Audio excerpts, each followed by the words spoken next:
শনিবাৰৰ সন্ধ্যাৰ ভাগৰ পৰা সম্পূৰ্ণ গুৱাহাটীয়ে মোদীময় হৈ আছিলে আৰু আজিৰ দিনটোত যিহেতু প্ৰধানমন্ত্ৰী নৰেন্দ্ৰ মোদী এই খানাপাৰা পশু চিকিৎসা মহাবিদ্যালয় খেলপথাৰলৈ আহিব, গতিকে তাৰ বাবে কইনা ধৰা পৰিৱেশ ইতিমধ্যে দেখুৱাইছে বিমল ভূষণ মহন্তই। আৰু এই মুহূৰ্তত আমি দেখুৱাব বিচাৰিম যে খানাপাৰা পশু চিকিৎসা মহাবিদ্যালয় খেলপথাৰলৈ যিসকল লোক আহিব সেই লোকসকলক কেনেধৰণে ইয়াত তেওঁলোকে নিৰাপত্তাৰ দিশটো চাই তেওঁলোক ভিতৰলৈ প্ৰৱেশ কৰিব লাগিব। এই পথেদিয়ে সকলো যিসকল জনসাধাৰণ আহিব, যিসকল ৰাইজে প্ৰধানমন্ত্ৰী নৰেন্দ্ৰ মোদীৰ জনসভাত অংশগ্ৰহণ কৰিব, তেওঁলোকে এই পথেৰে তেওঁলোকে আহিব আৰু তেওঁলোকৰ বিভিন্ন পৰীক্ষা নিৰীক্ষাৰ পিছত তেওঁলোকক এনেধৰণে প্ৰৱেশ কৰিবলৈ দিয়া হ'ব।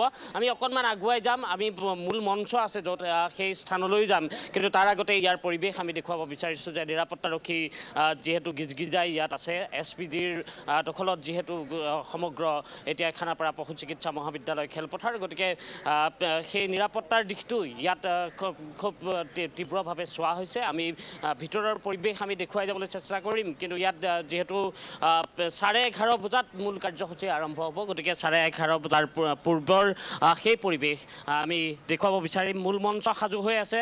আমি কালিৰ দিনটোত দেখুৱাইছিলোঁ যে কালিৰ সন্ধ্যাৰ ভাগত ইয়াত বন্তি প্ৰজ্বলনেৰে প্ৰধানমন্ত্ৰী নৰেন্দ্ৰ মোদীক ইয়াত আদৰা হৈছিল, প্ৰধানমন্ত্ৰীগৰাকীক আদৰা হৈছিল। আৰু নিশাৰ ভাগতে প্ৰধানমন্ত্ৰী নৰেন্দ্ৰ মোদীৰ সৈতে 9 গৰাকীকৈ বিজেপিৰ কোৰ কমিটিৰ সদস্যৰ এখন বিশেষ বৈঠক অনুষ্ঠিত হৈছিল। আৰু সেই বৈঠকৰ পিছতে আজিৰ দিনটোৰ পুৱাৰ ভাগতে 10:30 বজাত প্ৰধানমন্ত্ৰীগৰাকীয়ে খানাপাৰাস্থিত ষ্টাফ কলেজত তেওঁ 150 গৰাকী বিশিষ্ট ব্যক্তিৰ সৈতে তেওঁ মত বিনিময় কৰিব আৰু তাৰপিছতে তেওঁ খানাপাৰা পশু চিকিৎসা মহাবিদ্যালয় খেলপথাৰলৈ আহিব আৰু ইয়াতেই তেওঁ জনসভাত অংশ ল'ব। আৰু এইবাৰ জনসভা কিছু ব্যতিক্ৰম কৰা হৈছে।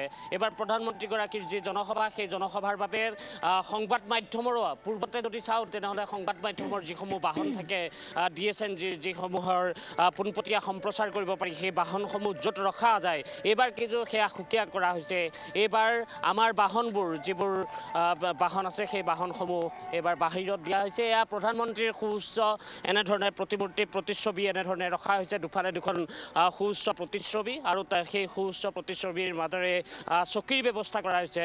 আমি সিফালে যদি কেমেৰাই জুম কৰিব পাৰে আমি সেইখিনিও দেখুৱাম যে প্ৰধানমন্ত্ৰী নৰেন্দ্ৰ মোদীৰ বৃহৎ আকাৰৰ ইয়াত প্ৰতিচ্ছবি ৰখা হৈছে। প্ৰায় 60 ফুট দৈৰ্ঘ্যৰ এনেধৰণৰ প্ৰতিচ্ছবি প্ৰধানমন্ত্ৰীগৰাকীৰ এয়া প্ৰতিচ্ছবি ৰখা হৈছে।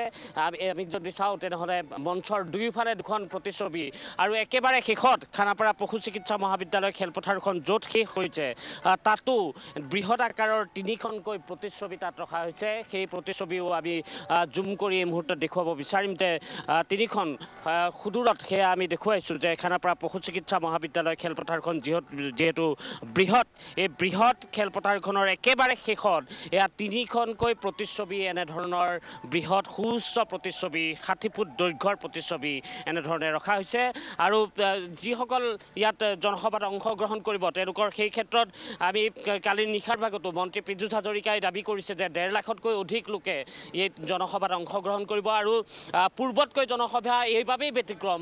আমি কৈছোঁৱেই যে জনসভাত এইবাৰ সংবাদ মাধ্যমৰ বাহনো এইবাৰ এনেধৰণে বাহিৰত অৱস্থান কৰিবলৈ দিয়া হৈছে। সকলোৰে DSNG ভেনসমূহ এনেধৰণে ৰখা হৈছে। প্ৰত্যেকটো অসমৰ টেলিভিশ্যন সংবাদ মাধ্যমৰ DSNGৰ যিসমূহ বাহন আছে, পোনপটীয়া সম্প্ৰচাৰ কৰিব পৰা যিসমূহ লাইভ ভেন আছে, সেই লাইভ ভেনসমূহ এনেধৰণে ইয়াত অৱস্থান কৰিবলৈ দিয়া হৈছে। আৰু তাৰ লগতে অন্যান্য যিবোৰ বাহন থাকিব সকলোৰে বাবে কিছু নিৰ্দেশনা পৃথককৈ দিয়া হৈছে। আৰু এনেধৰণে বৰ্তমান খানাপাৰা পশু চিকিৎসা মহাবিদ্যালয় খেলপথাৰখন জনসভাৰ বাবে সাজু কৰা হৈছে।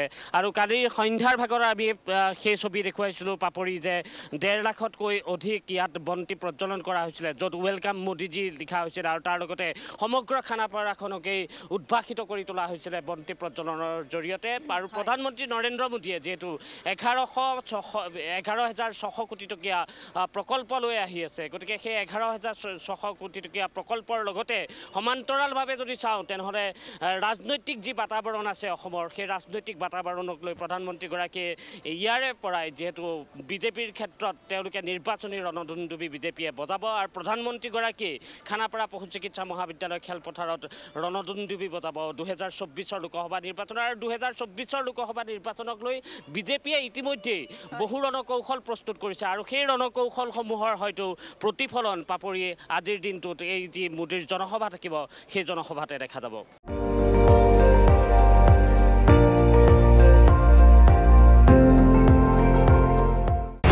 আপুনি চাই আছে ND24 সৰ্বশ্ৰেষ্ঠ নহয় সৰ্বোত্তমৰ দৌৰত